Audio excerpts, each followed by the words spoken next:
Okay. Well, good evening to each and every one. My name is Dr. Darrin E. Wright, and I am a proud member of Alpha Phi Fraternity Incorporated of the Omicron Phi Lambda chapter, also of the Criminal Justice Reform Pillar Committee. And this evening we have the honor of having an opportunity to have an esteemed and guest of panelists to speak about or discuss, really a discussion on criminal justice, political awareness for our communities of South Fulton, East Point, and College Park constituents. What is ironic about this? This is hot on the heels of our Founders Day that we just celebrated. So how better than to wrap that up with engaging in service and advocacy.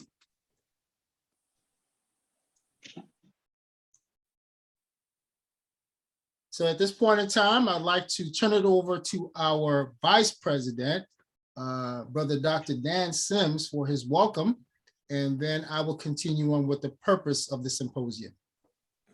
Thank you, Brother Wright. And let me just quickly say good evening and welcome to everyone who's in Facebook land, as well as those who are on Zoom with us for this very important time. And while this could be considered a roundup of our Founders Day, I also consider it to be a rev up because we just finished celebrating and we get right back to the work of Alpha.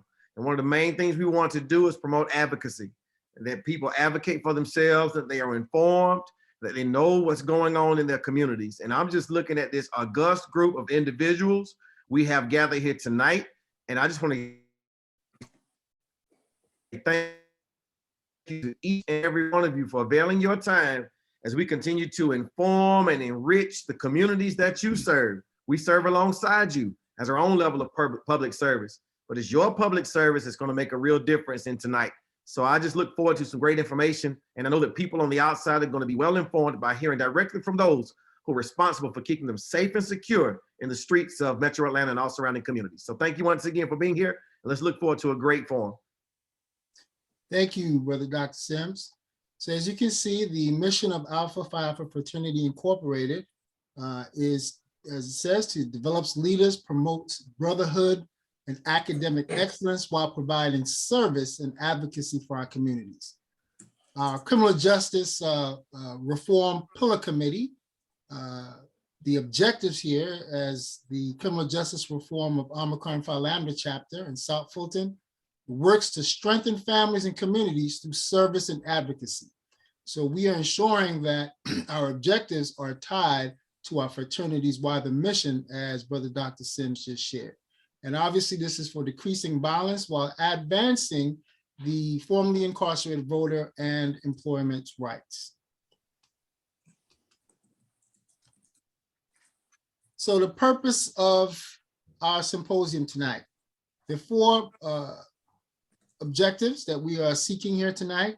And as you can see, one is to facilitate a community dialogue on criminal justice issues and its impact in communities in the wider state of Georgia, to provide an opportunity for community residents to hear from key law enforcement officials. And we have two of the creme with us tonight on any city and county updates related to 21st century policing and other policing initiatives at the city and county level.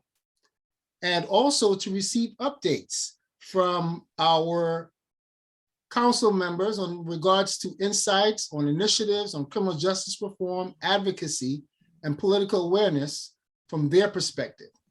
And four, to hear from community members regarding their perspective on best practices to consider on approaches in political awareness, civic engagement with the communities. And fifth, to receive updates on voting rights and criminal records, expungement bills, and other important information from Georgia Justice Project representatives. And we have two representatives from the Georgia Justice Project. So we want to provide you with the format for tonight. We have, as you can see, we have 6 distinguished speakers. And I will begin by reading briefly the bios. I want you to know that these bios are an abbreviated bio, obviously, because the works of these individuals are vast. And in the purpose of time, we want to make sure that we give you an opportunity to hear from them, but also to give you some insight on who they are. The order and how the bios are being read are actually the order in which these panelists will also speak. And we'll provide further information as in regards to that format as well.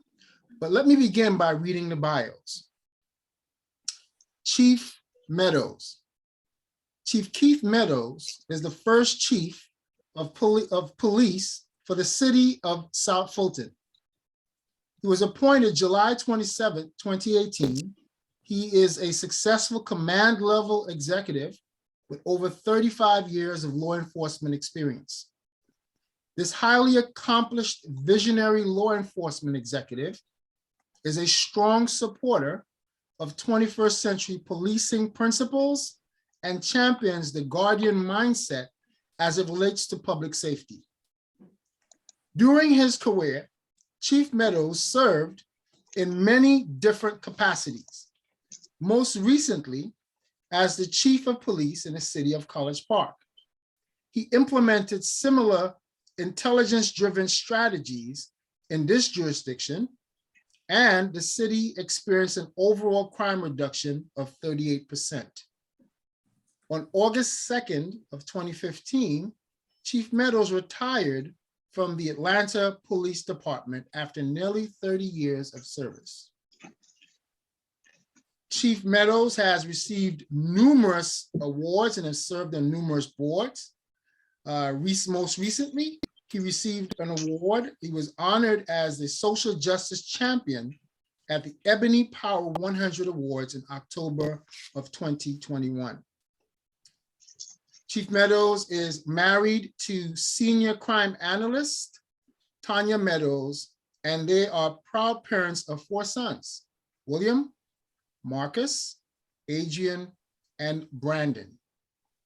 He is a graduate of Northside High School in Atlanta, from the Atlanta Public School Systems, holds a Bachelor's of Arts in Criminal Justice and a Master's in Public Safety Administration from Columbus State University.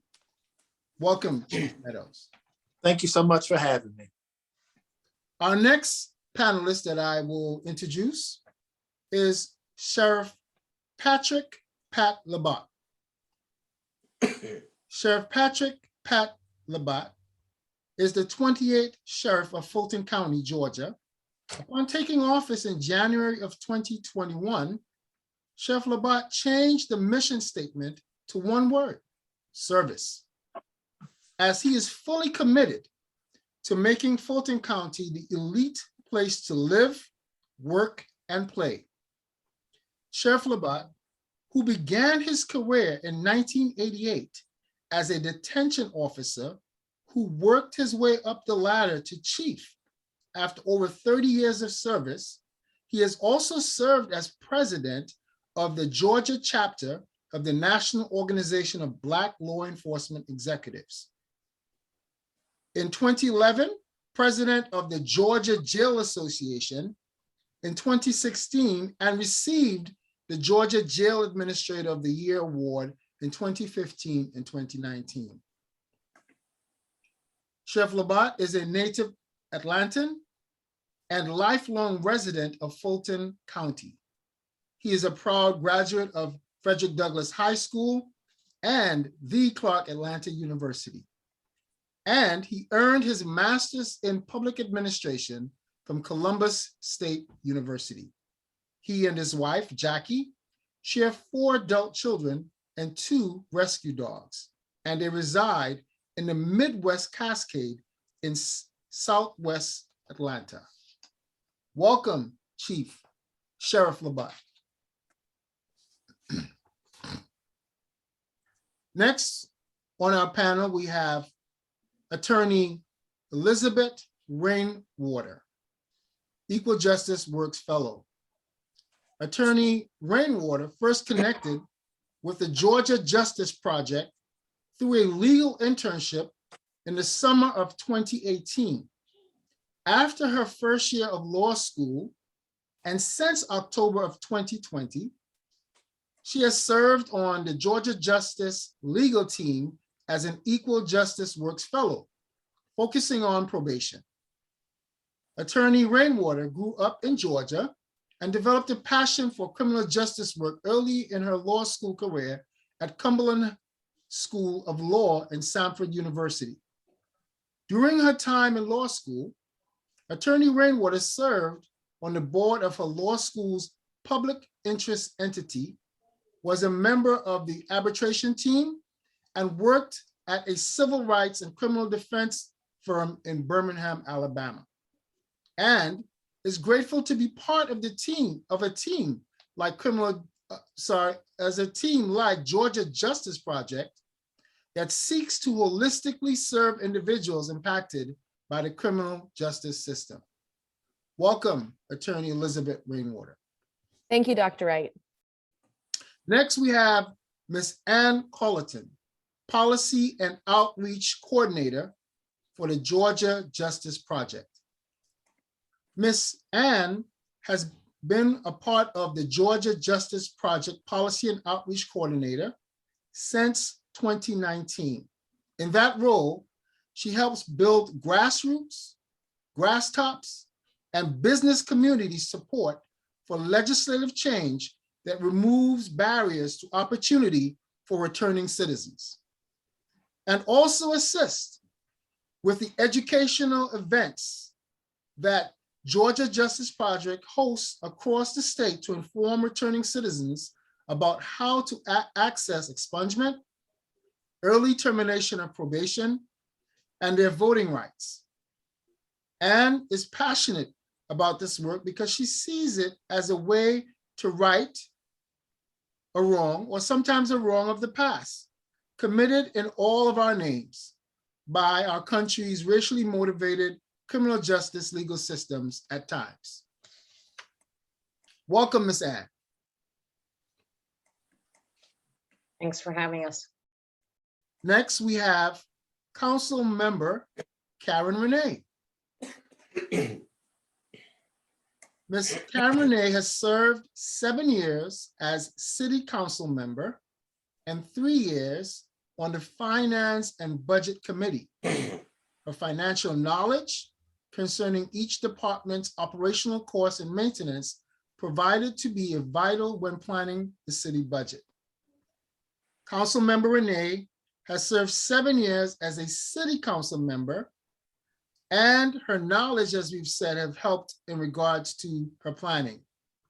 One of Karen Renee's goals on the council was to help fight blight properties. In Ward B was the hardest hit during the recession, and she has pledged that she would help change our communities for the better by uniting the community and working with our residents. Welcome, Council Member Karen Renee. And last but not least, we have Mr. Marshall J. Taggett Jr.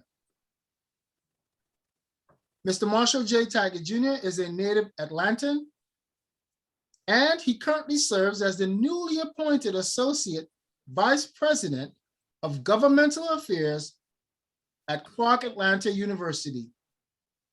He began this post November 16th of 2021.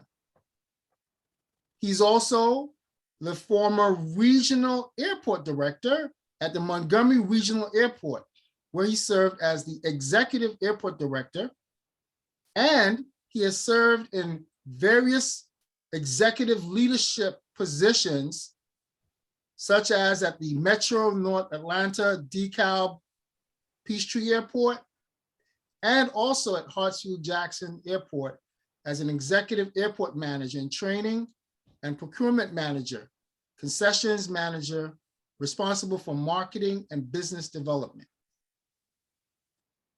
Mr. Taggart is also a PhD candidate at Clark Atlanta University. He's an alum where he received his undergraduate degree. He's currently a PhD candidate. in the Department of Political Science. He has successfully defended his comprehensive examination and is now in the process of completing his dissertation. The title of his dissertation is The Emergence of Cityhood Movement in South Fulton, a cause or case study analysis on the municipal incorporation of the city of South Fulton, Georgia. He has also served as president of the South Fulton Alphas, and most recently as the immediate past president for the Omicron Phi Lambda chapter. He's been married for 23 years to his loving wife, Sherry L. Forster, where they have resided for 17 years in the Walden Park neighborhood. He has two lovely children, William and Lauren. Welcome, Brother Marshall Tuck. Thank you, sir. Glad to be here. I'll now turn this platform over to Brother Newsom, Jared Newsom, so that he can provide you with the format for today's symposium before we begin with Chief Meadows and his presentation. Brother Newsom. Good evening, everyone. After all of the presentations by each of the panelists, what we will do is have a question and answering form. And what we will ask is that the questions that you have, please submit them in the chat.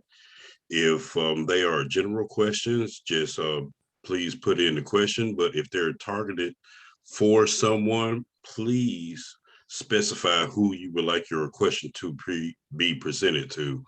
And we will try to get to your question as soon as possible in the order that it was received during the question and answering portion. Thanks. Thank you, Brother Newsom. So at this point in time, I would like to turn over the Zoom dais to Chief Meadows.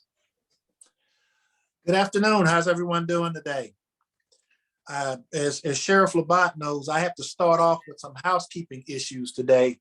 My wife was happy to hear that I was sitting on a panel with our brothers today. So she sends her regards, and she's out spending my money and shopping. So she couldn't be here with us this afternoon, but she said, send my brothers her regards. And I said, I would take care of that first thing before I start my presentation. Having come in as the chief of police in the city of South Fulton, starting a brand new police department, it was really interesting to hear the dissertation that the doctor is working on right now for his PhD, developing the cityhood of the city of South Fulton, because putting together a brand new police department was challenging. It's been a blessing and a curse. You know, as you start putting an organization together, you're not married to any policies, you're not married to any technology. So you really get to put it together from the ground up. And one of the things we really wanted to do was make sure that we put it together grounded in 21st century policing principles. Now, what does that mean?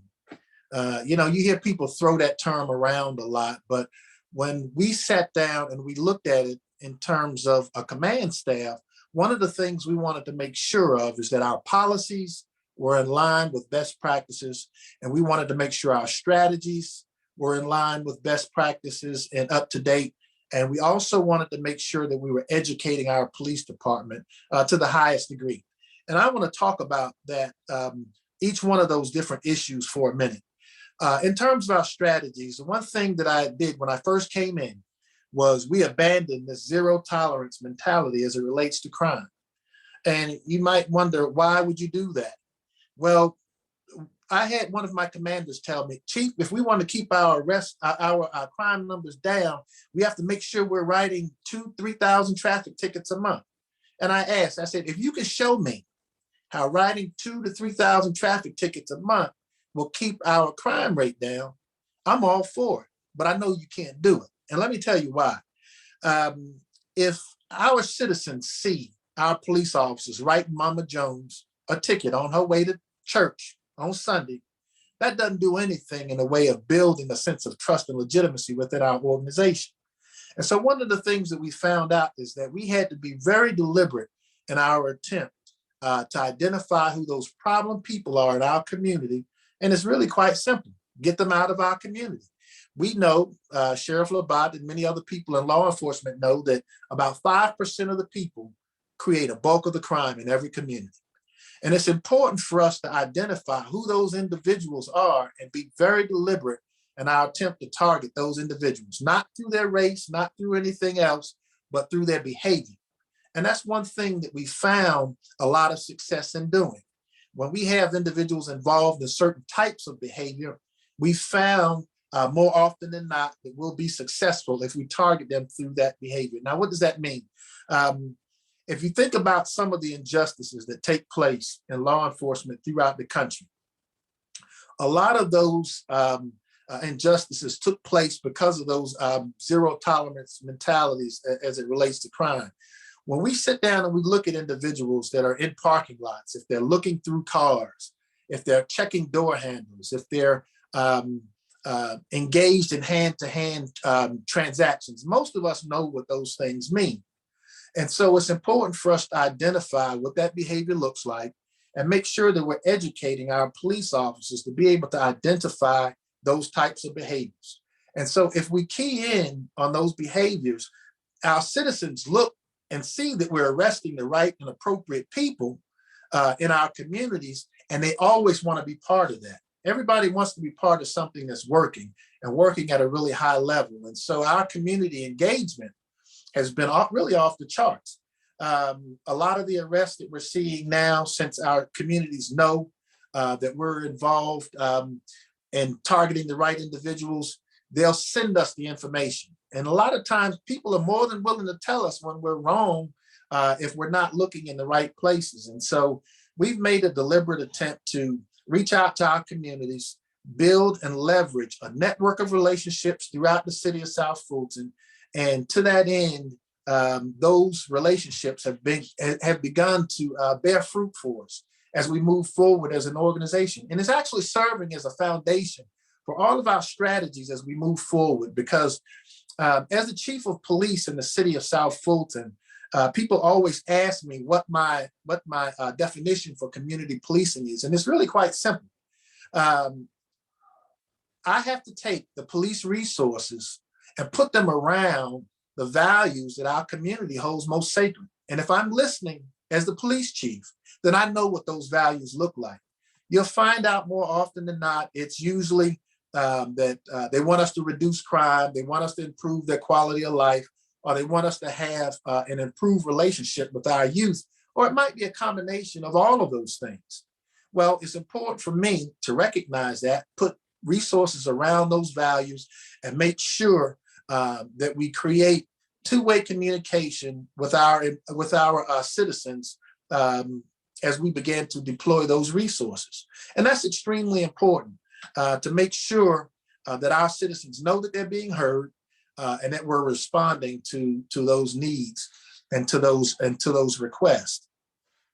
And so the other thing that we sat down and looked at is our policies.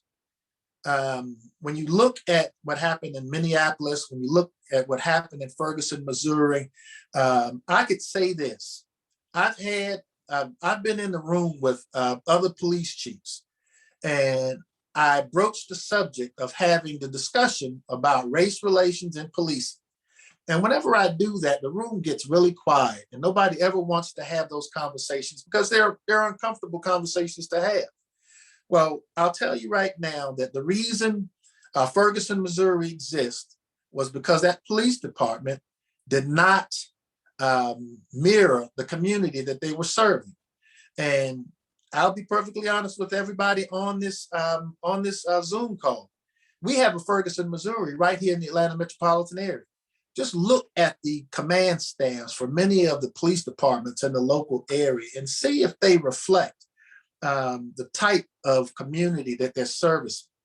And I would submit to anybody that you cannot develop thoughtful policy, and this is where I'm getting to in terms of the policy. You cannot develop thoughtful policy if everybody thinks like you.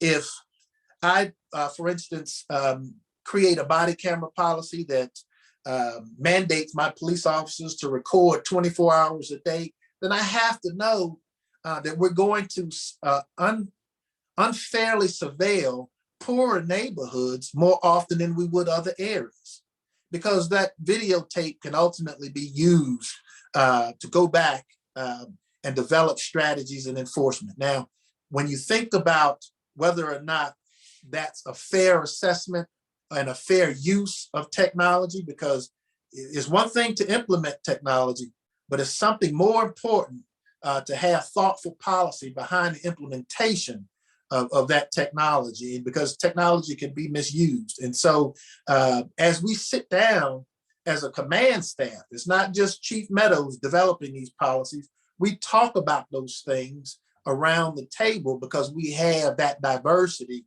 among our command staff. And you'll find in places like Ferguson, Missouri, I don't want to call any names in the Atlanta metropolitan area but I've had those discussions with the police chiefs at those different organizations.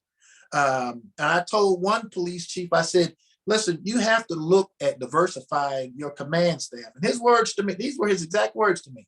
He said, Keith, well, you have to understand, it's hard to find qualified minorities to step up and assume leadership roles. That's what he said to me.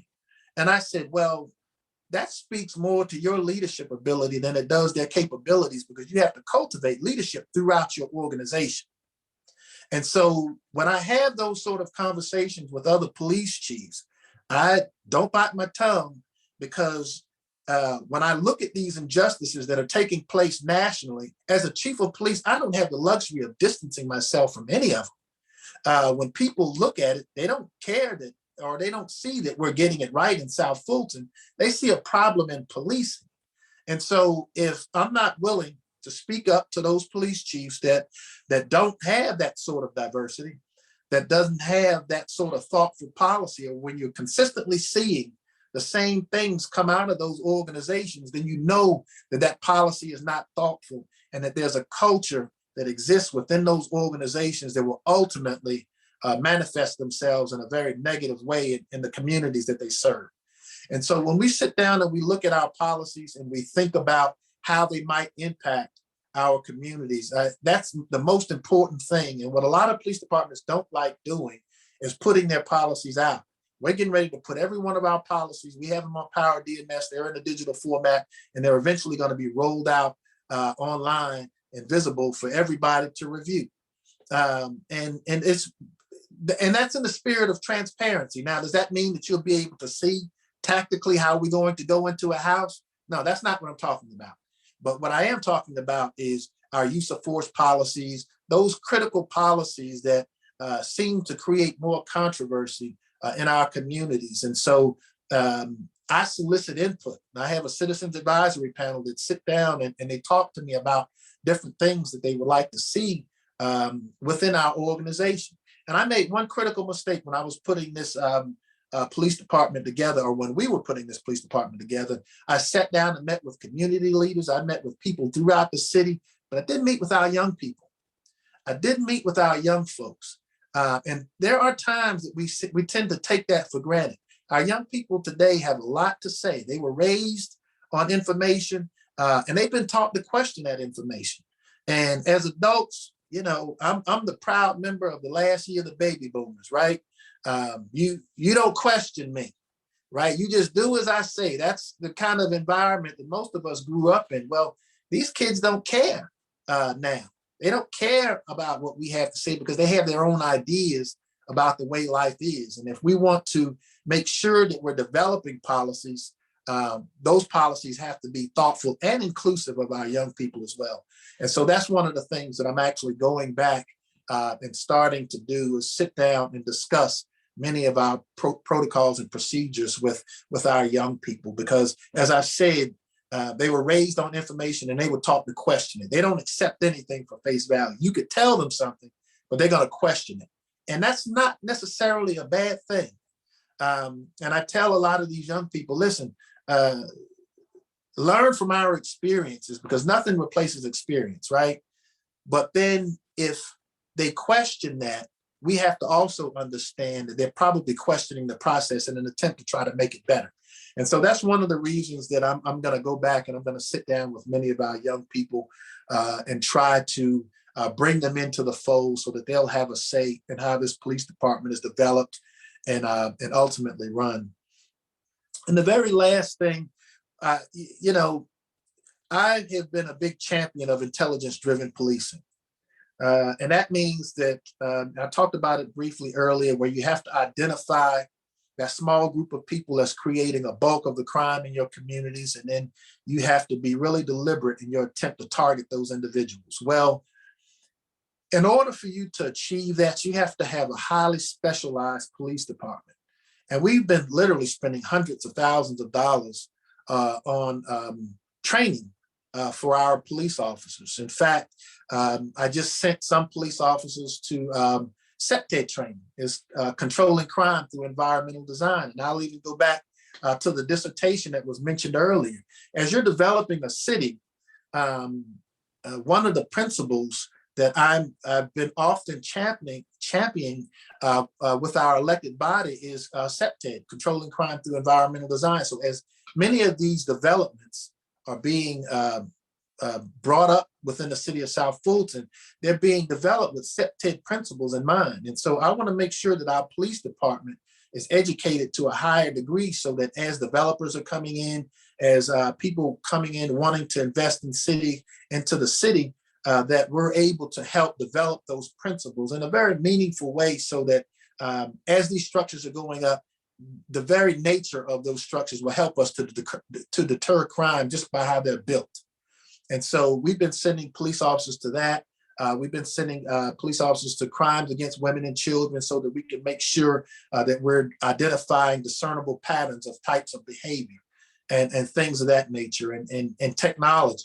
We're looking at a drone patrol program. We'll be flying out to California where we'll be able to mount drones on the top of many of our businesses throughout the city of South Fulton, and they'll serve as first responders for us and be able to provide critical information to responding units as they're coming up under those emergency circumstances. So I'm really excited about what we're building in the city of South Fulton, and it's certainly in the mold of the 21st century policing models. And all of that is geared towards the intelligence-driven policing platform that we're putting in place. And we're looking at data integration.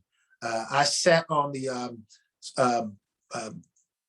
Chiefs panel at the IACP for the digital integration for safer cities. And we talked about how to create data warehouses so that we're able to create tentacles so we can put bits and pieces of intelligence out into our community. So even our citizens will know what they're looking for in terms of crime fighting. So I'm really excited about those things. And I think as we move forward as an organization and we talk to more younger people, we'll be able to grasp some of those concepts at a much higher degree. So thank you all for having me. I don't know, am I answering questions now or am I waiting until everyone's presented? We're waiting until everyone presents, Chief Meadows. If you have to leave before that, then we would take them, but we wanted all the presenters and then we would facilitate the questions, if that's okay with you. No, my wife is coming. She's standing here with a stick. I have to stay. All righty, great. Thank you. Thank you, Chief Meadows. So next on our, to present would be Chef Labat. Again, we're asking each speaker to stay within the 10 to 15 minute time provided. When you are at the 10-minute mark, we'll send a private message to you to just let you know that you have 5 more minutes in your presentation. Chef Labat. So first of all, thank you. I love coming behind Chief Meadows because normally that just shortens my presentation by at least 15 minutes. I say that to say I certainly am extremely excited to be able to serve alongside individuals like Chief Meadows, the caliber and professionalism in which he has brought to the city of South Fulton, bar none, has made my job easier. We certainly are in lockstep with a lot of the programs and the tentacles, as he mentioned, as we continue to build and really focus on what this next generation of policing and law enforcement looks like. I will take an opportunity, a personal privilege, if I can, and wish each of you happy belated Founders Day. One thing that was left out of my bio, Mr. Wright, as my good friend Marshall Taggart knows, is that I am a proud member of Kappa Alpha Psi Fraternity Incorporated. All right. Gamma Kappa Chapter, Clark Atlanta University. So I could not let that go without making sure we really focused on that. And Marshall, GK, Marshall, I've watched from afar. I'm extremely proud of the things that you've been able to do. And certainly I appreciate my Captain Butler, who is, I give him a hard time all the time. One of you all's fraternity brothers, but one of the best and brightest that we have in the Fulton County Sheriff's Office. And so I'm going to move on to my comments really quickly, and then I have a bit of a surprise for a couple of folks on the actual panel or actual Zoom call this evening. First of all, I'm absolutely honored to be the Fulton County Sheriff. As many of you know, and Marshall knows, when we were in school, I was actually working 11 at night to 7 in the morning at the city jail, and then going to school during the daytime. So, I'm no stranger to hard work. And in that space, I had ample opportunity to work with Chief Meadows as he came up through the ranks. And certainly we're probably last of a dying breed, right? As you heard him talk about how our communities are really born of this information age. It is incumbent upon our leaders in law enforcement to focus on being able to leverage technology. And so it's like a bad divorce, right? It's the first person to the courthouse that wins, for all my lawyers on the call. But when Chief Meadows and I have an opportunity to really combine forces, the use of technology, some of the things that we're able to do really has started to really put law enforcement back in front of the conversation with respect to how do we, in this day and age, be responsible, accountable, and really focus on rebuilding trust, right? We look at those 6 pillars in terms of 21st century policing, but we go beyond that. Right. You heard in my introduction, one of the things that we really want to focus on when I first took over as sheriff, one of the things was our mission statement, right? We took a look at it and nobody knew what it was.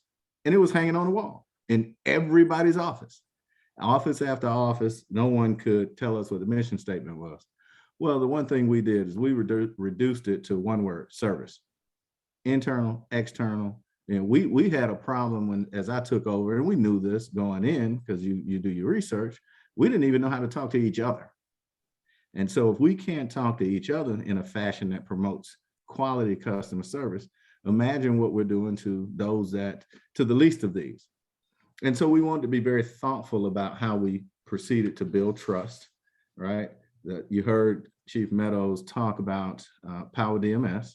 We focused in on, we had policies that date back to when we were in school, Marshall, date back to 1985, just hadn't even been touched. And we called ourselves an accredited agency. And in that space, you're supposed to review your policies. And you're supposed to have oversight. Again, another one of those pillars in terms of 21st century policing, but we just simply had not done that. And so we expanded our technology platform with the use of Power DMS, and we're updating our policies to really make them fit what our societal needs are, right? Being more transparent in that process. The use of technology, again, parts of this pillar, these pillars, you will not find now any police departments or law enforcement departments across the country that are not on social media. If you don't have a social media presence, then somewhere along the lines, you're lacking in that capacity. Now, it's not to say that everybody does or everybody doesn't. And I'm pretty sure, as you all can imagine, as you get outside of 285 and outside in more rural parts of Georgia, there are opportunities for us to get better. You know, we talk about this all the time. Community policing is not a new thing.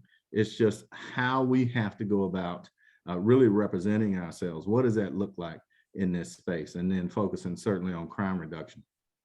But as we continue every day for the last really 12 months, going on 12 months, our focus is on customer service. How do we provide a better experience for those that have, unfortunately, in many instances, been incarcerated, but in many other instances, deservedly so. See, I remind people it's okay to have criminal justice reform as long as you remind the criminals they need to stop committing crimes, right? So if we can make that happen, then we won't have to worry about criminal justice reform.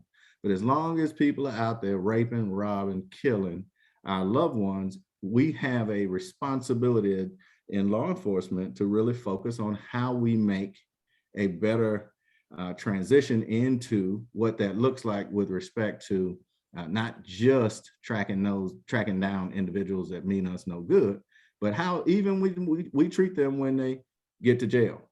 So from that perspective, many of you have heard me repeatedly talk about treating people in a humane fashion, right? We got 300 plus people sleeping on the floor.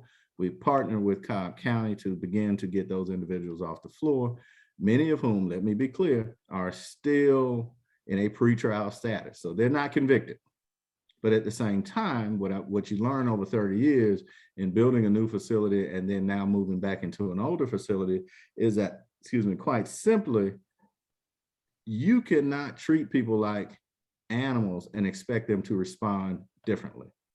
And so there's a level of dignity that goes with what we do. But at the same time, you have to really focus on the fact that we have 2,000 warrants that need to be executed.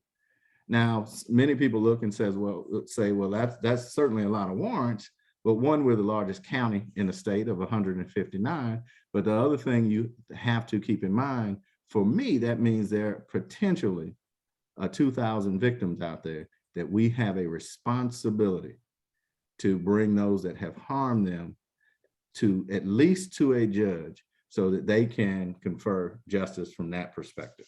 So again, as we get ready to move into what next looks like, as we really focus on what our activities are, we've partnered with certainly Chief Meadows and his team, the other 14 cities in and throughout Fulton County. And what we understand, right, is that crime has no boundaries. So we have what we consider the Fab Five. You got Melanie Maddox in DeKalb County. You got Reginald Scandrick in Henry County, and the last three you'll note, given Kibo Taylor in Gwinnett County, Craig Owens in Cobb County, the last three, the first African Americans to ever hold office as sheriff in the history of those counties. So people understand that there's time for reform.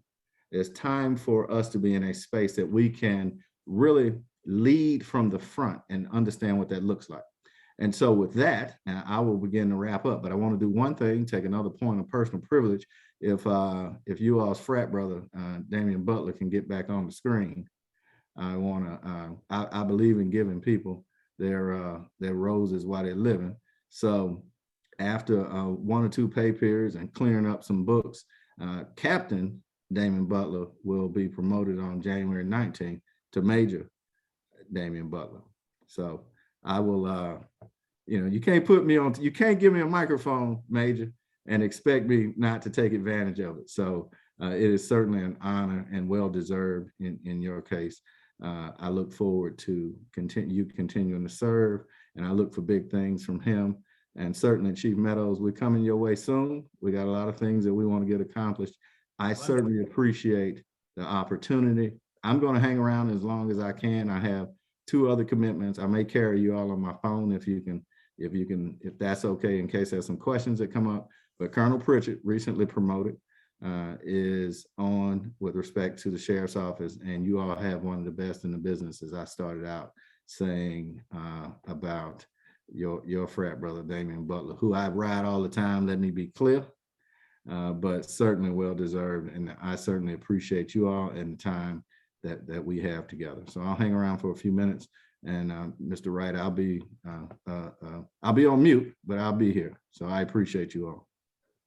Thank you, Sheriff Labat. And you are definitely a disciplined man. You were done 10 minutes on the nose. So we appreciate you. And thank you for sharing your insights. See you. And-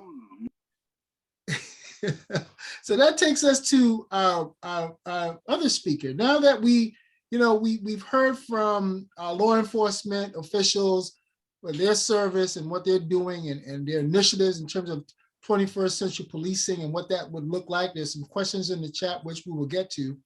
Now we want to hear from the advocacy side of things, and we have with us from the Georgia Justice Project.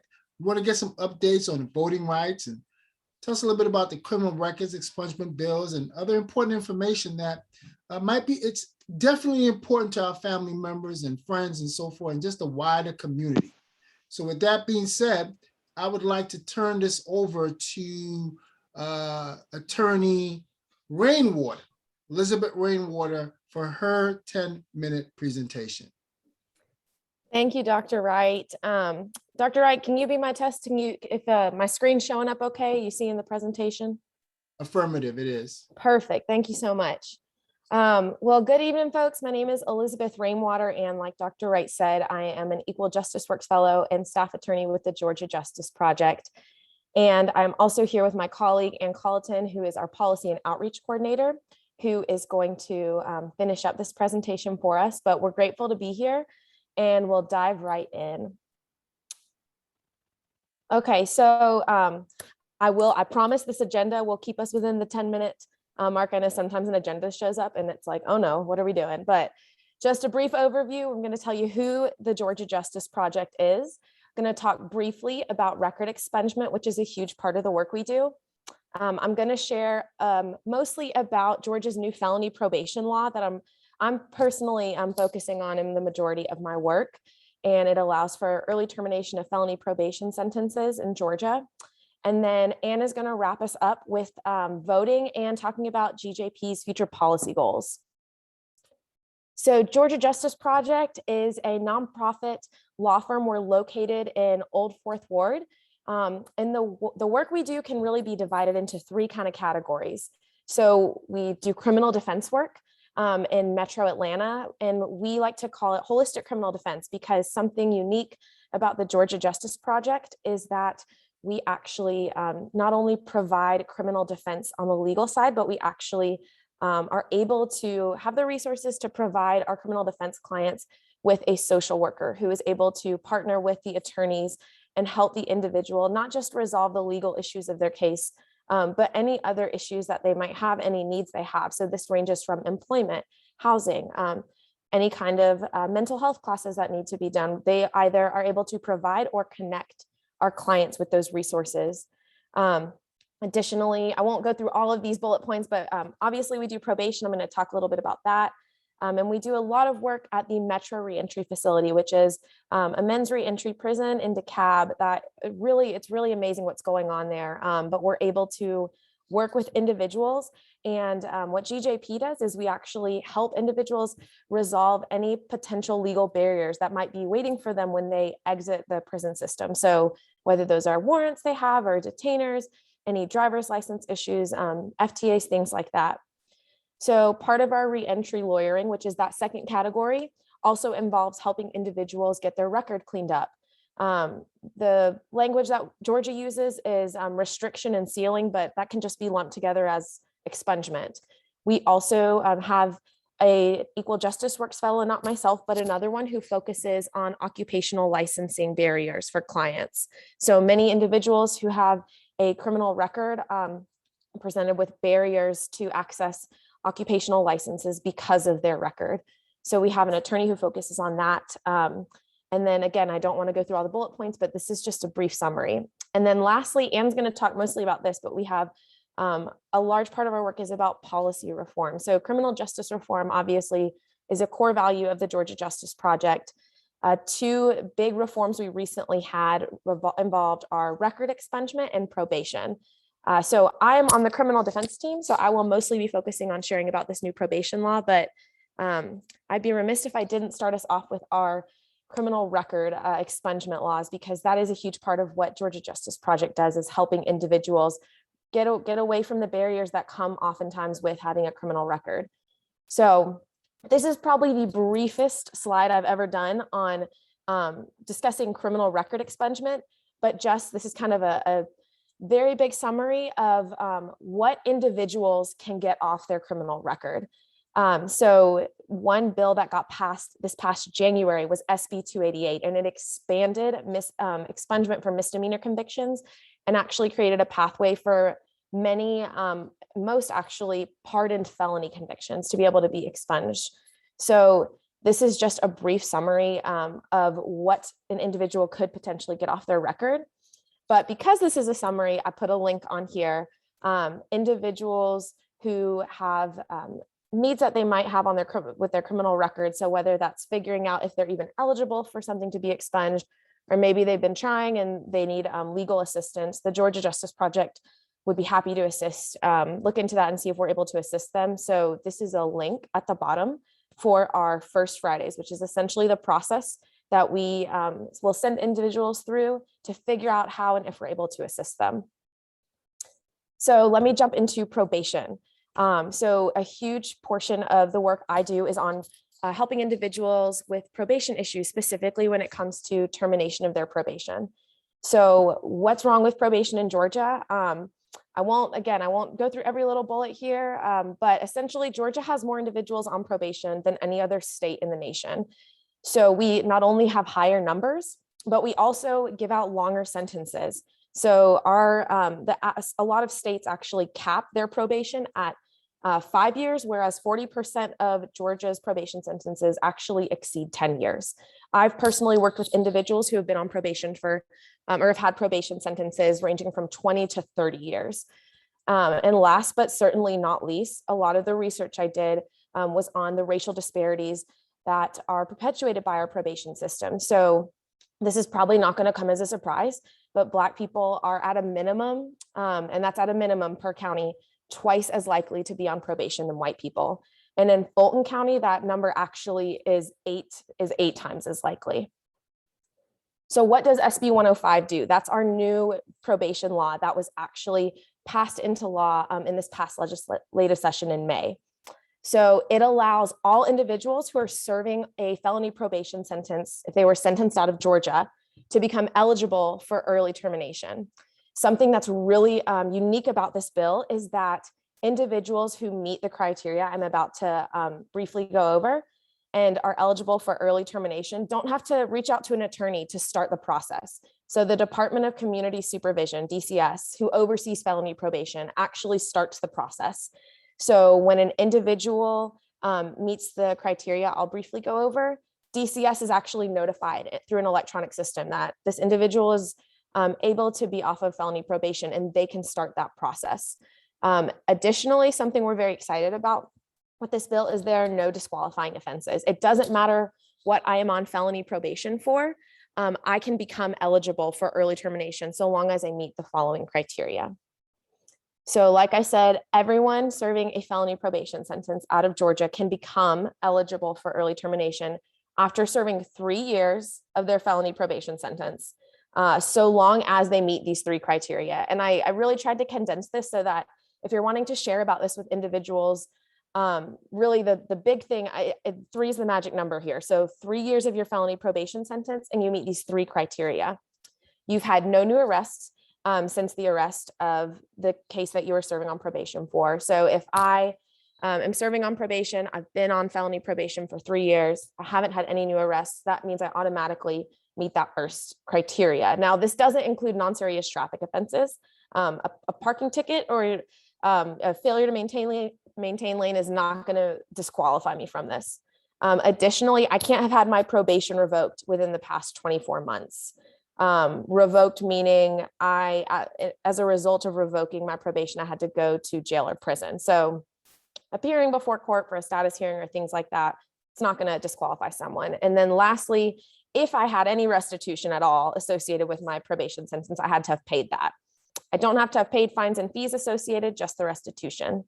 So 3 years on felony probation, meet these 3 criteria, and that means I am eligible for early termination. I say eligible because I want to emphasize that though DCS starts the process, discretion is ultimately with the judge as to whether or not to grant an individual's early termination of probation. So that being said, 3 again is the magic number when we're talking about this. And I have much more information I could give about this bill.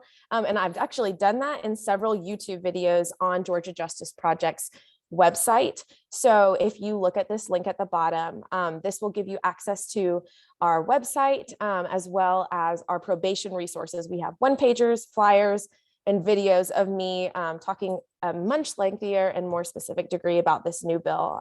But needless to say, we're very excited about it. And with that, I'm going to pass it over to Ann to wrap us up with voting and our policy efforts in this upcoming legislative session. Thanks, Elizabeth. Happy to be here. Thanks for inviting us. And one thing Elizabeth did not mention is the impact of the early termination bill is that it will re-enfranchise 40,000 Georgians. So the announcements of the last few days will remind everyone that voting time is going to come around again very soon. And so we talk to a lot of people who don't know their voting rights. And so our job at GJP is really to make sure that every eligible voter knows their rights. We frequently talk to people who think that if they ever have a felony conviction, they can never vote again. And yet they've been off paper for 20 years and really could have been voting for the last 20 years. And so this is a message that we all try to share anytime we speak about anything, and just to make sure that people know their rights. And so anybody who is not currently serving a sentence for a felony conviction can vote. And I say conviction and not felony sentence on purpose, because if someone is serving a first offender felony sentence or a conditional discharge felony sentence, they're actually eligible to vote while they're serving that sentence, even if they're in prison or in jail or on probation while they're serving that sentence. And a person, again, who's in jail, as long as they're not serving a sentence for a felony conviction, they can vote while in jail. And misdemeanor convictions don't have any bearing on voting rights at all.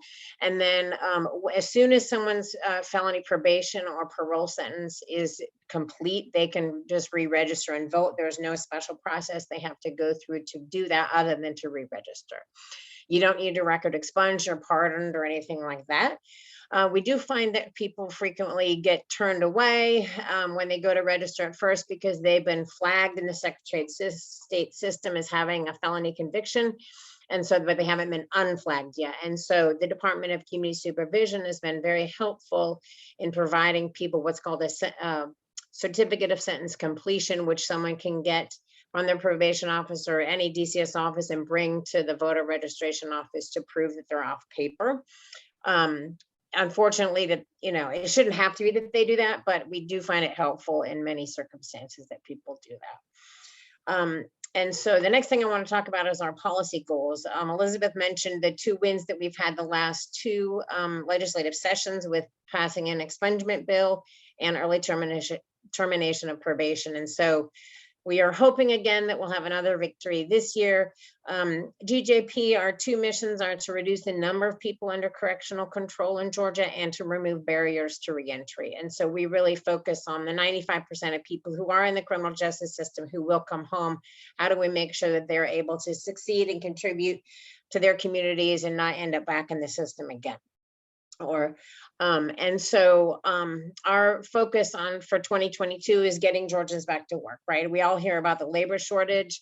And so we want to make sure that everybody who wants to work, people come to our office for help with record restriction because they're like, I can't get a job, or I can get a job, but it's really low paying and I really want a career. I've been out for 10 years and I still can't get a job that's decent paying to support my family. So that's our focus. And so we have 3 goals for this year. One is to expand expungement because while 2 years ago, it was a huge step forward for Georgia, it's still, we have 40% of our population has a criminal record, and a lot of people have felonies that have been, again, off paper for years and years and years, and still that felony cannot be removed without going through the pardon process. So we're trying to change that process for felonies to make it easier for people who've demonstrated their rehabilitation, that they should be able to move on from their past. You know, one mistake shouldn't sentence someone to a lifetime of poverty. The second thing is driver's license suspensions. It sounds like a really minor thing compared to some other consequences, but it really impacts someone's ability to get work and sustain work.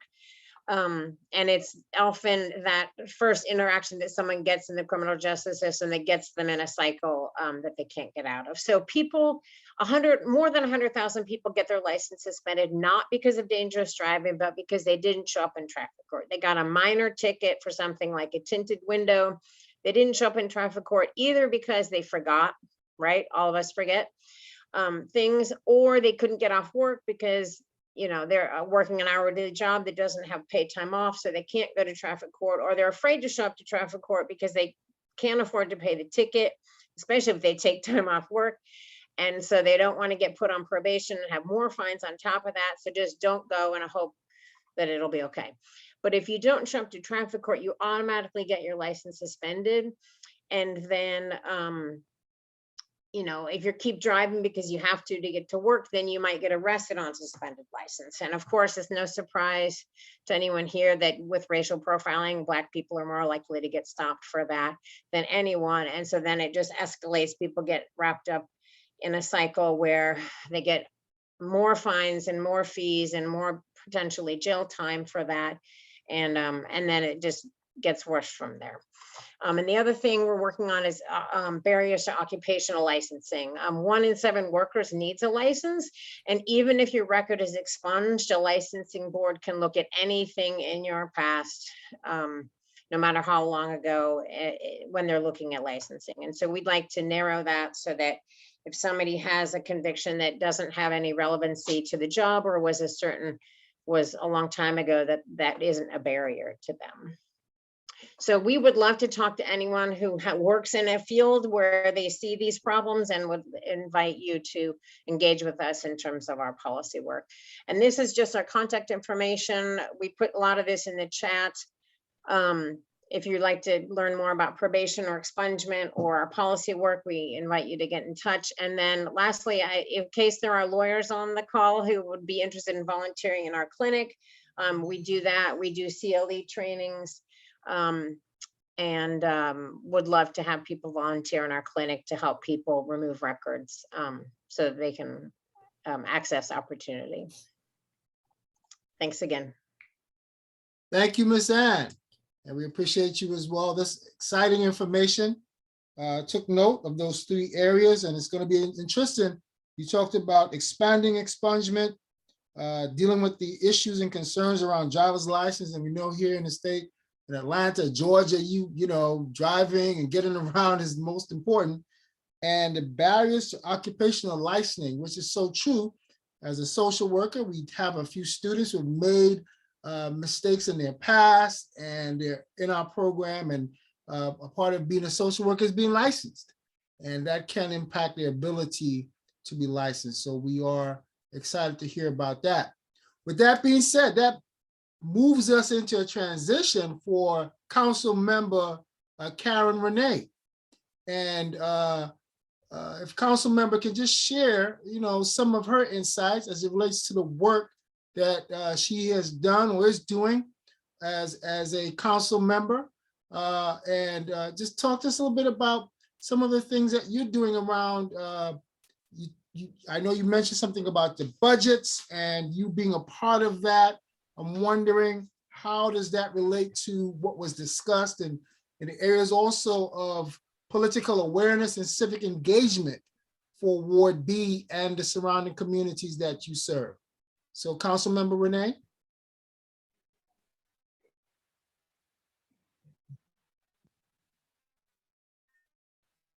Did we lose her? I think we did. Oh.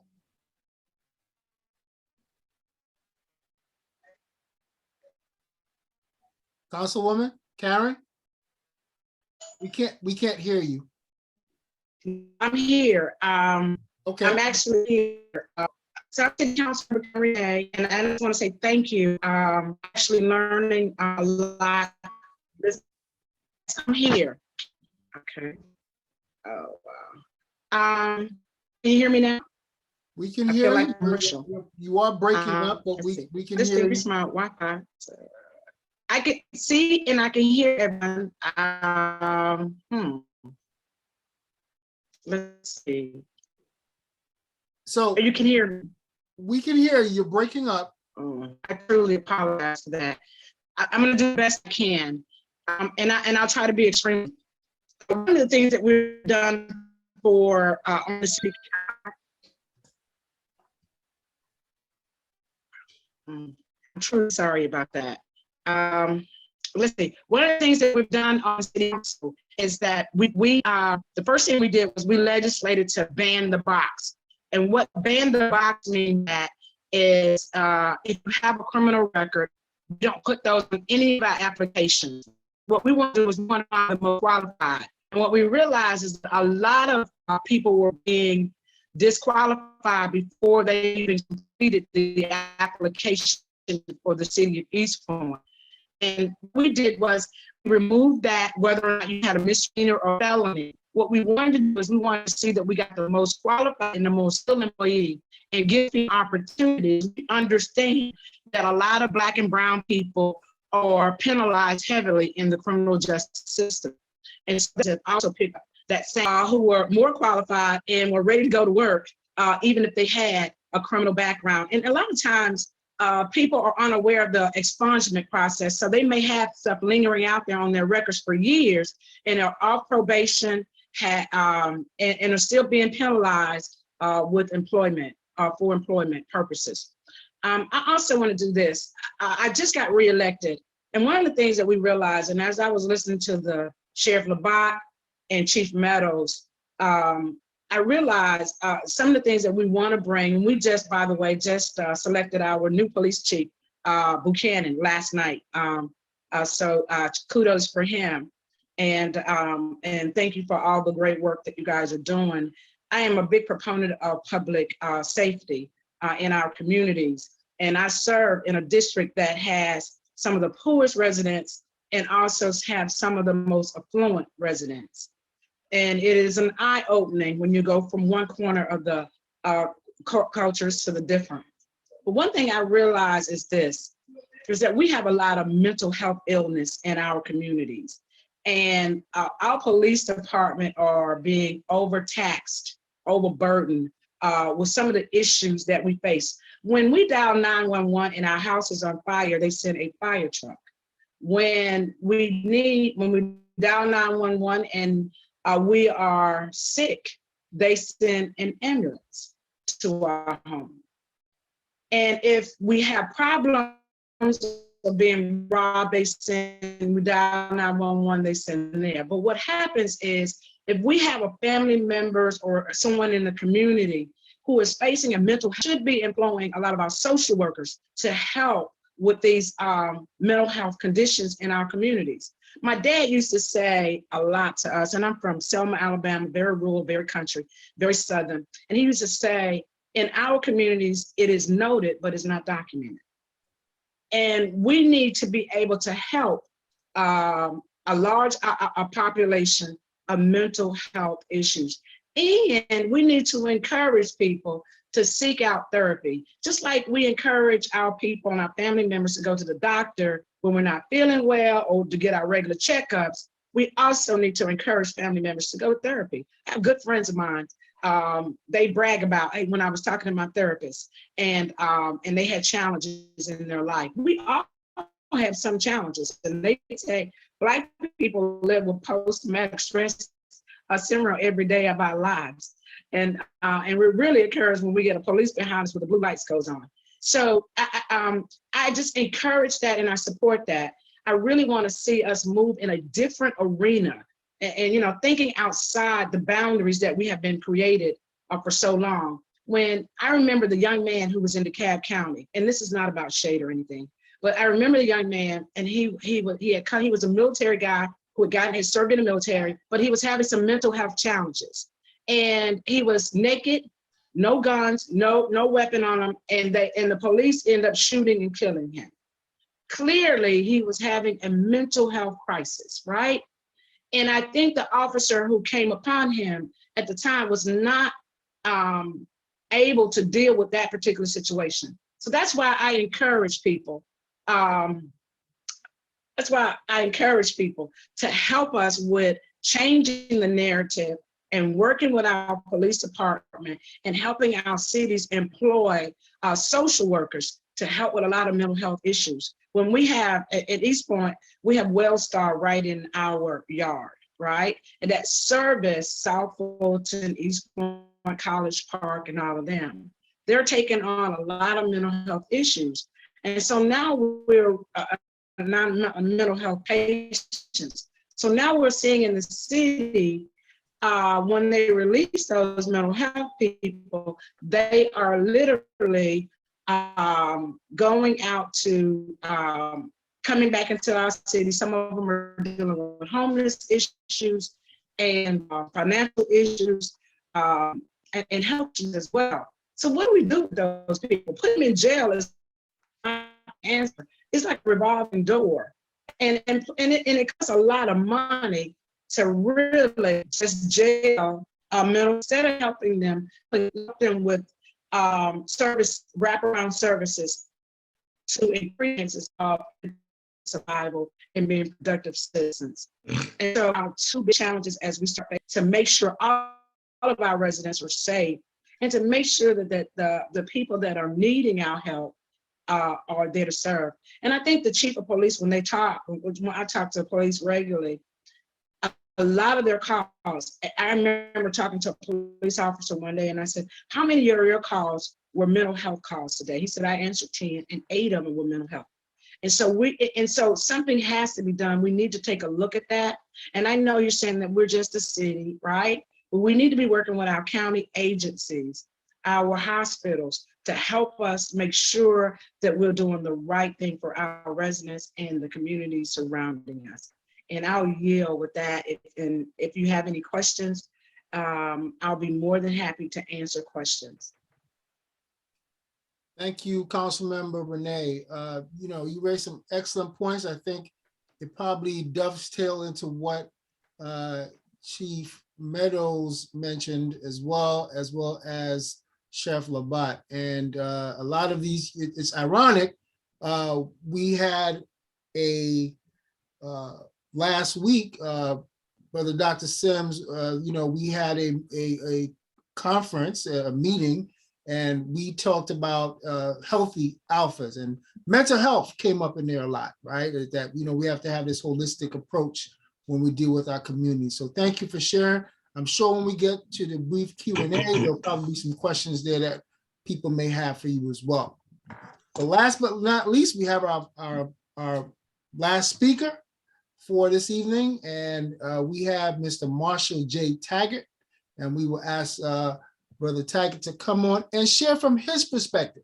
Again, as someone who is a native to Atlanta, has grown up in Atlanta, is a part and parcel of the heartbeat of this community.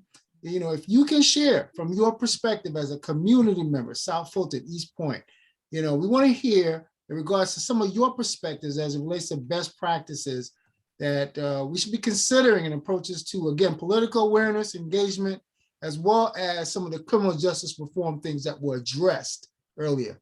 So we'd like to hear from you, Brother Taggart, if you can do that in the next 10 minutes. Thank you, no problem. I'm going to take this from the perspective of the research that I've been doing in terms and really look at what's happening to try to give you a background and purpose when we talk about crime in our areas. So, and I'm going to take this from the perspective of what we've seen in Georgia. With being a native Atlantean, I know Chief Meadows, Northside High School graduate, Mia Columbia High School in DeKalb, as well as Pat Labat. I heard him, graduated from Douglas High School.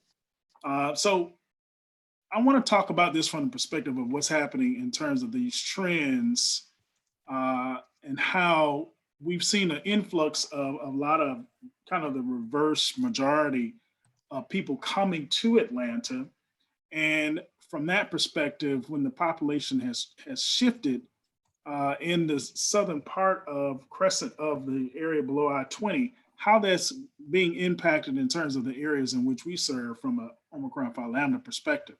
So kind of the cityhood trend, it began like in 1993. Some of us moved here in the 90s, right?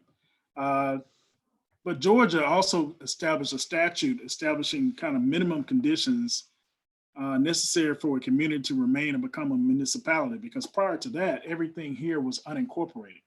So you had to have this whole aspect of at least 3 public services to have a municipality. And in this case, you had to also perform the public services, which had to be a police department. And that's how the city of South Fulton's police department became a component. I guess from a policymaking standpoint, you know, we should consider looking at local and state levels to remove kind of challenges to systematic barriers that currently impact our communities. And that means really getting a clear understanding about how we can begin to address crime from a community perspective. When voters went forth back in that time frame, and metropolitan Atlanta wanted to make sure that they had their own areas that they can control. That's why you saw a lot of these cities being formed. And so what does that mean from a perspective with the city of South Fulton and how it polices itself? I think when we talk a little bit about the technology aspects of it, from a community standpoint, one of the things we do like is the fact that we do have drones.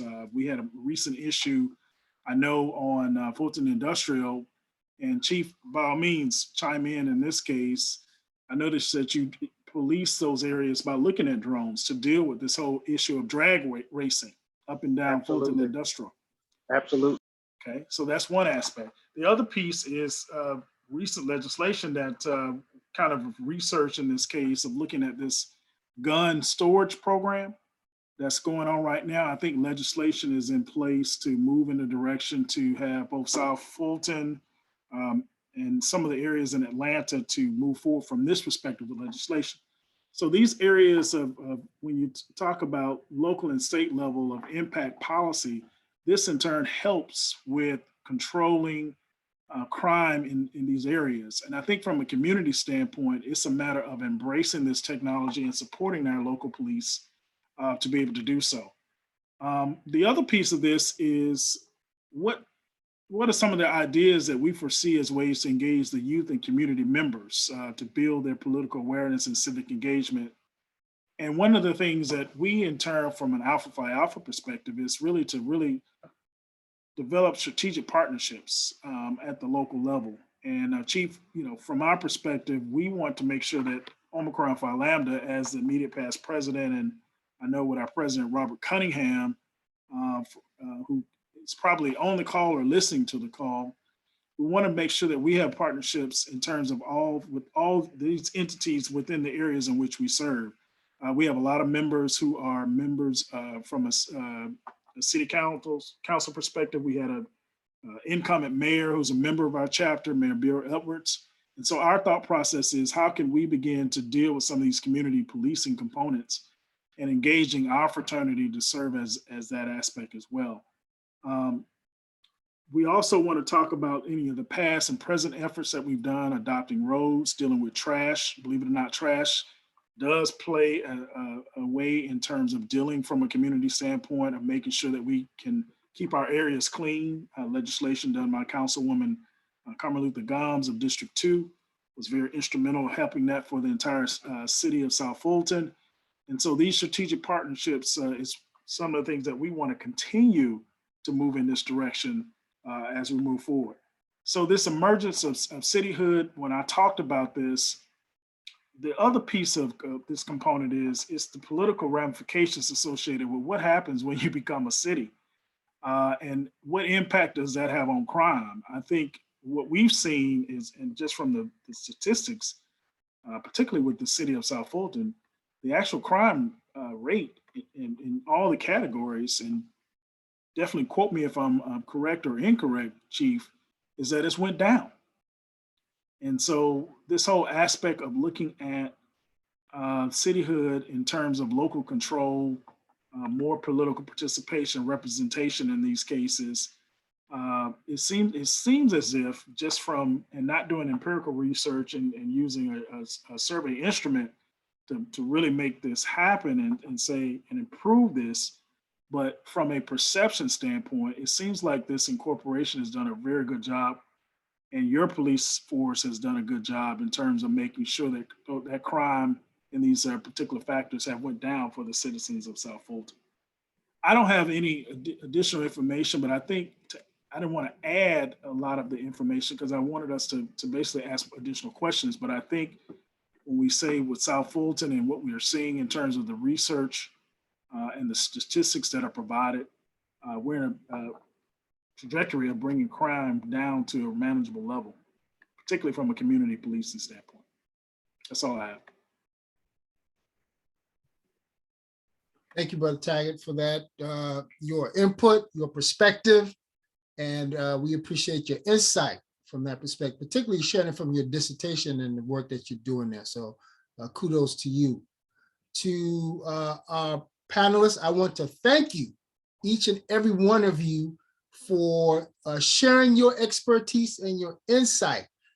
We saw a convergence in terms of your ideas, and as we learned so much. But at this point in time, we want to open it up to our listening audience, members that are still here, for any questions. There were a few questions that were put in the chat, and I will read them off. There were some that I think are specific and maybe general, and then we will field any other questions that any of our participants may have for our esteemed panelists. So first questions I have here is for Chief Meadows. Chief Meadows, we have two questions here in regards to the surveillance piece and the drones. There was a question that says here, how does airspace work for drones? Do they need permission to fly over personal property? That's Well, the question. They don't need permission to fly over personal property. The airwaves are actually free. But, having said that, you cannot use the drones to unfairly surveil any person. And what I mean by that, we have a stalking law. And so if a person is flying a drone over someone's house for the purpose of gathering information on that individual, then the stalking law applies. If you're just flying the drone over the airspace to conduct a survey of property, and we just recently had this incident that came up. We had a developer that wanted to put their drone up so that they could look at property that they were in the process of developing. And so that does not apply under the stalking state law. And so, and most people say, well, how would you know? Well, that's why we do investigations to try to determine those things. And a lot of factors come into play. Is there a history of between that individual and the person that they're actually flying the drone over their house? What types of images were captured and for what reason? And so all of those things come into play, and we just have to make sure that we're really methodical in our investigations as it relates to those, because certainly we don't want people just putting drones up and encroaching on people's property. I mean, privacy, I meant to say, but at the same time, the FAA regulates the airspace, and they tell us what we can and cannot do with respect to drone activity. Okay, thank you. And I think that answers the second part of my question, because the second part was who controls the airspace above our homes or over our homes. And what I hear you saying, that is all part of the FAA, correct? The FAA controls all of that. And there are some requirements. For instance, I have 6 licensed pilots in the South Fulton Police Department. Okay. We're looking to expand that because eventually I want our patrol units, our traffic units to have drones, so that when we have, traffic fatalities, they're able to put their drones up and get aerial shots and survey the area. So, as we move forward as an organization, we're going to continue to leverage technology to create efficiencies. But for now, I think that We just have to be mindful. And I think a lot of people have questions about that. And so these are very good questions. And this isn't the first time these questions have come up to me, because I think as you see more drone activity, you're going to continue to see the same types of questions coming out about people's privacy. Okay, thank you. Councilmember Renee, seems like you had some input? I did. And Okay, go ahead. If Sheriff Labat could speak on getting permits, because we're close to the airport, and it is illegal to fly drones in the city of East Point because we're so close. And if Sheriff Labat could talk in reference to that. So Sheriff Labat had to step off, but what I could say to that is that we would not be, the sheriff's office would not be the permitting party. So if there are licenses and registrations that are required and FAA rules around the airport, that's going to be an airport issue. The sheriff's office would not become involved in that. Chief Meadows may have some additional information on airspace. There are some airspace rules around, for instance, Mercedes-Benz in different areas as well in the city of Atlanta and East Point. Chief, do you have some additional information on that? I do. When I was a chief in College Park, I had to go down and get permission from the FAA down in Peachtree City to fly drones there. They set a ceiling for how high you could fly drones in the city of East Point and College Park. It can be done. You just have to get a certain type of permission from the FAA in Peachtree City. They'll let you know what your ceiling is.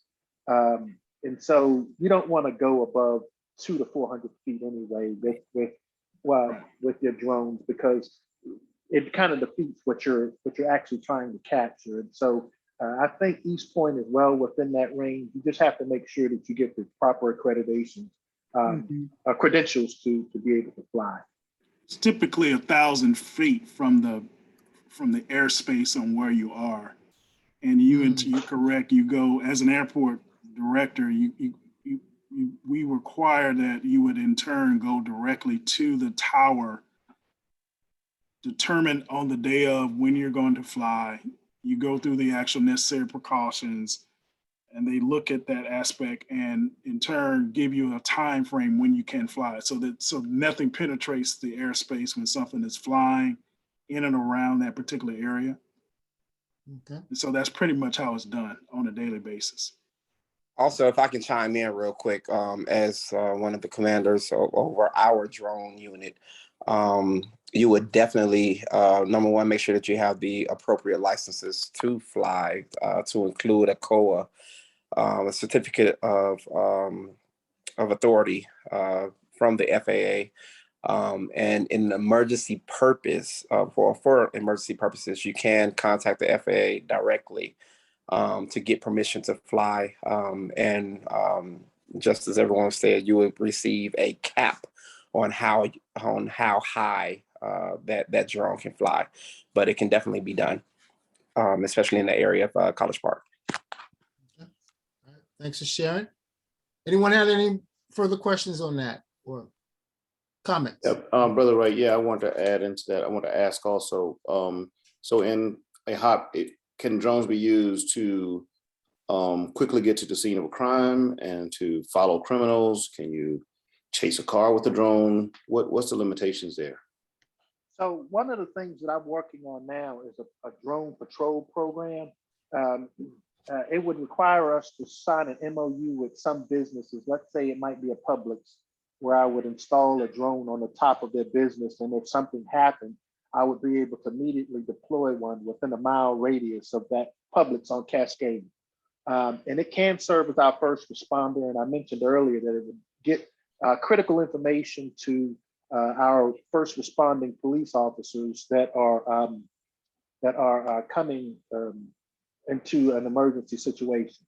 Now, what I've done in the past with the ATVs, with the ATVs and with the street racers, we put drones up to try to determine which direction they're going. Now, in terms of chasing them, we don't do that. But one of the things Correct I'm that. working, I apologize. Let me not chase, but to follow them to see where they're going to direct. right. I guess. You could, Let me clean that up. I'm space A, not Jason. Not chasing. If you I could, apologize. if you couldn't tell, I was picking and choosing my words really careful there.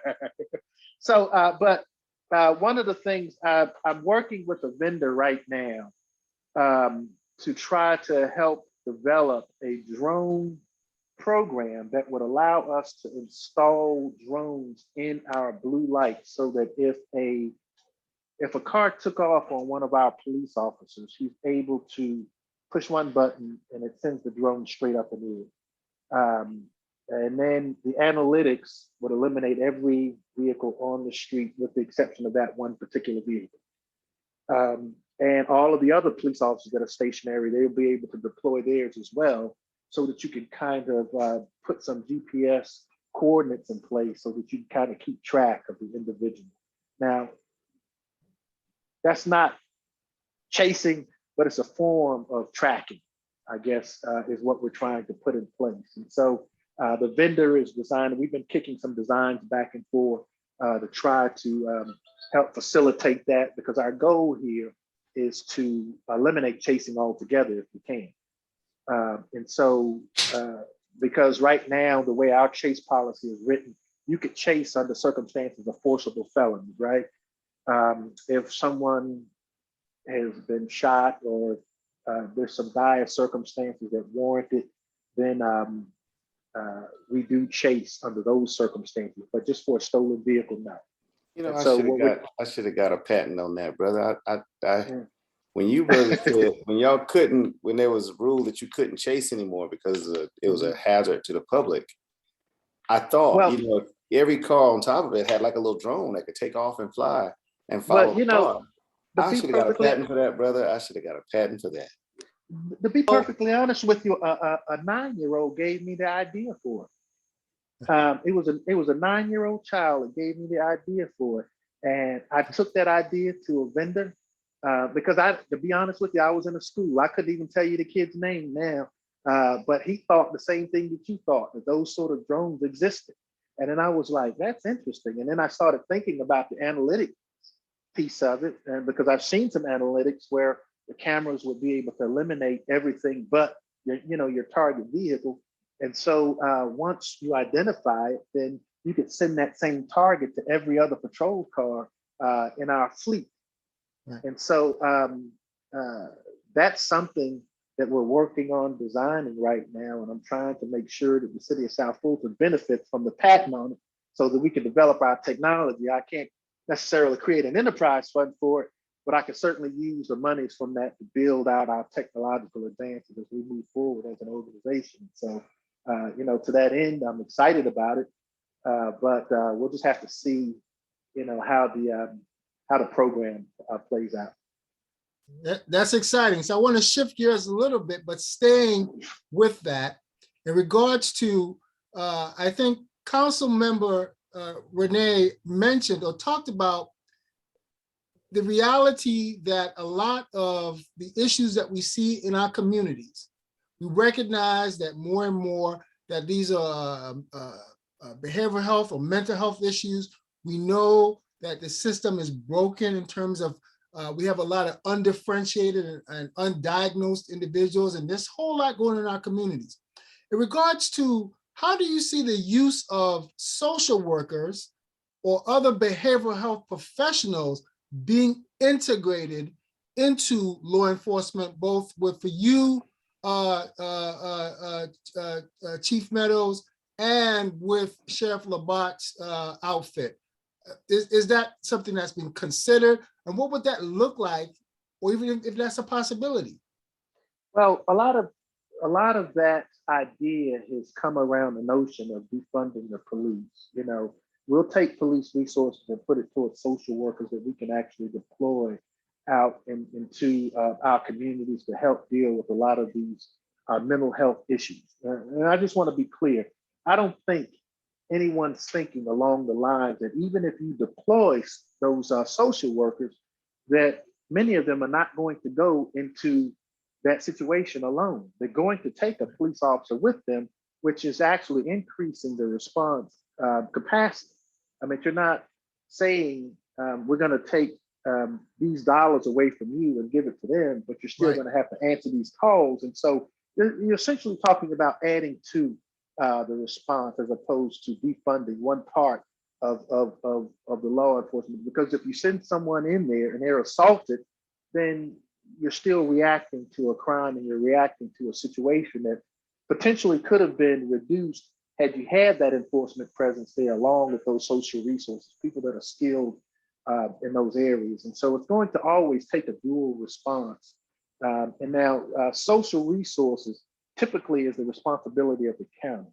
And so I would envision a scenario where those resources would eventually be given to Sheriff Labat because he's at the county level, and then he would then figure out a way to deploy those in the various cities and in partnership with the municipalities. And so I don't presume to speak for Sheriff Labat, but it is a county responsibility to provide social resources. A lot of times people say, well, y'all don't have anything for the kids, you don't, and that's essentially the responsibility of the county. And a lot of people try to put that on the municipalities. And when I was in Atlanta, we certainly had programs for youth, but we needed to lean a little more on the county for a lot of those resources. So. Wow, that's exciting. Councilwoman Karen Renee, that's part of your shop. So you talked a lot about budgets and so forth and managing that. So where are we with that? How do you see, because we're not talking about defunding the police here. We're talking maybe about reimagining or realigning or adding a new line or resources to deal with these issues that you have so eloquently outlined. So where are we with that? Can you share your insight? And I'm gonna tell you, and I understand what the chief was saying. He's right. I am a proponent of public safety and police officers, but I also am a proponent of helping the mental health. So when I say add social workers to the list, what happens is a lot of us are not able to 100% staff our policing department. All of us are short when it comes to that. It's a national problem now, filling all of our slots for policing, right?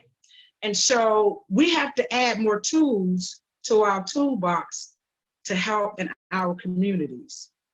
We see what COVID has done, even to a lot of our students as they go into the school systems. We've had more fights, more people are agitated, social skills are somewhat depleted. And so even in the school systems, we're learning now that we need more social workers, more counselors to help our kids to get back right, if you will. I'm not saying send a social worker or untrained social worker out to a site. What I am saying is we can't fill all the slots for our policing, and we have to be very real with this in our communities. And so what happens is some of those fundings that we have is not defunding the police, it's also helping the police, working with the police officers, because guess what? When an ambulance shows up at my house, because my mom lives with me, a police officer also shows up along with them.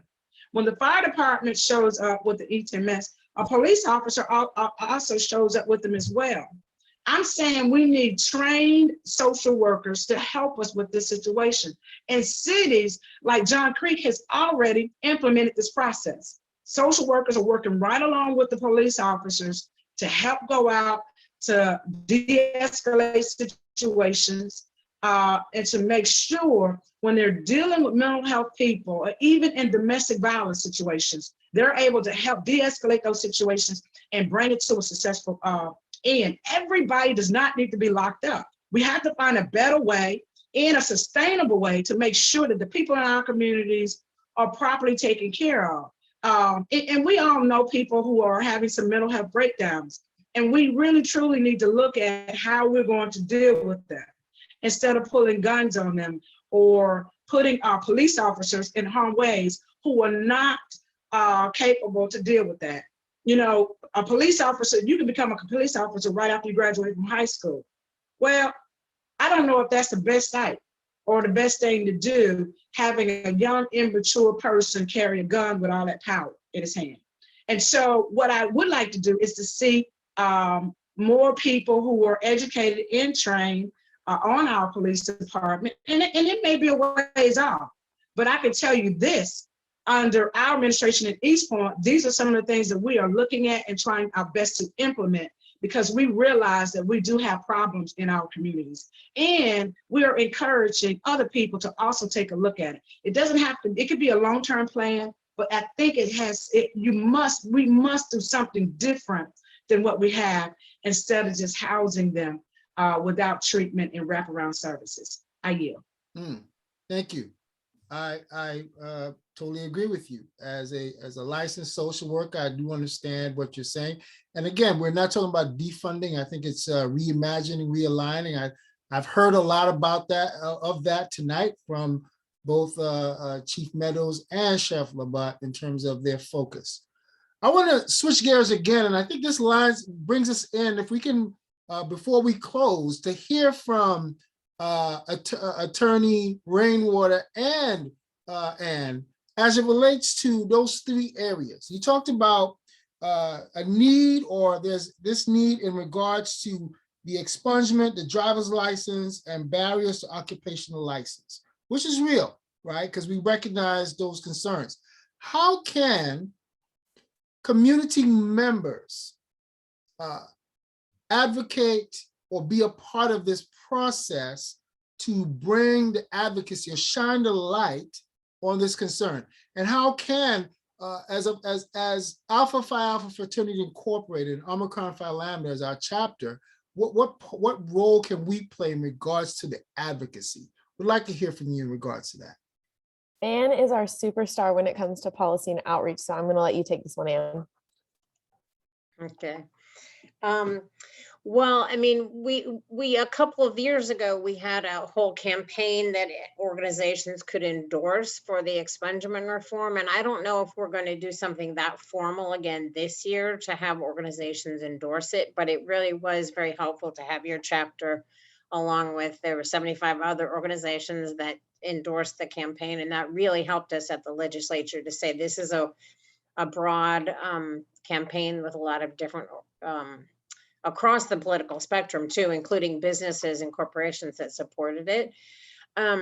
So this year, we're not going to be doing something that formal, but if you are interested in that, we will certainly email out action alerts for how you can reach out to your own legislator, or specifically if you work in an industry that deals with driver's license and you can, or occupational licensing, and have experience with knowing people who've been discouraged from seeking training or schooling, or paid for the schooling and been turned down for a license, or have had their license suspended for something that isn't dangerous driving, or I think, or even the CDL licenses, right? We know that that's a big shortage right now. So if anyone has any interest or experience in those fields, we'd love to connect with you to learn from you and your perspective and connections as well.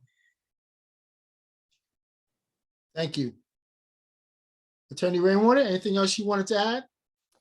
Ann is really our policy and outreach superstar, like I said, but I would just say that if you hear of anyone who is facing those barriers, I cannot emphasize enough how helpful it is for us to be notified through our intake for records, or if someone has, thank you, Ann, for dropping your email there, or if someone has even just questions about, am I even eligible? I don't even know if this law applies to me.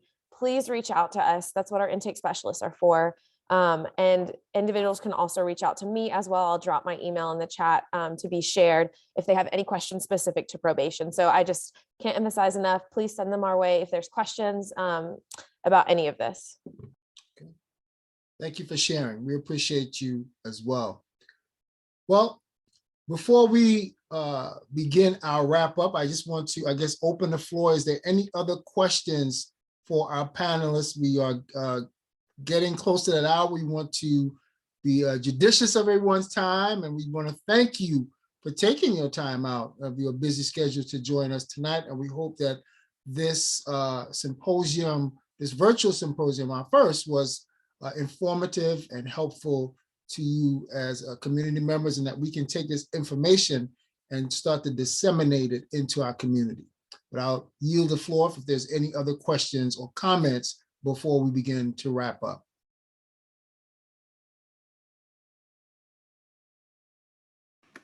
Great panel. Okay. I also want to thank my committee members, and I'd like them to please turn on their cameras so that we can see them. I'd like to thank Brother Jared Newsom, again, Major Damian Butler, Brother Butler, for his commitment and helping to pull this together for us. Also, our senior committee member who has provided so much insight and inspiration to us, Brother Stan Joseph. You'll see you over there, brother. We appreciate you, as well as Brother Theodore Lee for being on here tonight. So we couldn't do this. We're a small committee, and we couldn't do this without you. And again, I want to thank our chapter leadership. Again, Brother Dr. Dan Sims and our president, Brother Robert Cunningham, who's not here tonight, but I did have a conversation with him prior to this, and he supported this 100%. And to all the brothers of Omicron Phi Lambda chapter, my beloved chapter, I want to thank you as well for being here tonight for this symposium. I'll yield the floor to our vice president for any closing comments before we leave. You said it all, brother. Outstanding. Let's go eat some chicken. 754. And if we can get a picture with everyone, Brother says if you can take a picture, that'd be great. And I know you do a pretty good job with that. And the members can turn their cameras on. Yeah, turn your cameras on, everybody. And Cameras if the on, brothers please. want to put up their fire, it's all good too. All right, waiting on a couple cameras. All right, and one. We're gonna take it on 06. 1, 2, 3, 4, 5, 06. Got it. All right. Again, I want to thank each and every one of our participants. Again, Sheriff Chief Meadows, Chef Labat, Attorney Rainwater, Ms. Ann Colloton, our very own Brother Marshall Taggett, and Council Member Karen Renee. We thank you for your time, and we appreciate you. Have a blessed night. Good job, brothers. Right. Thank you, everybody. Sir.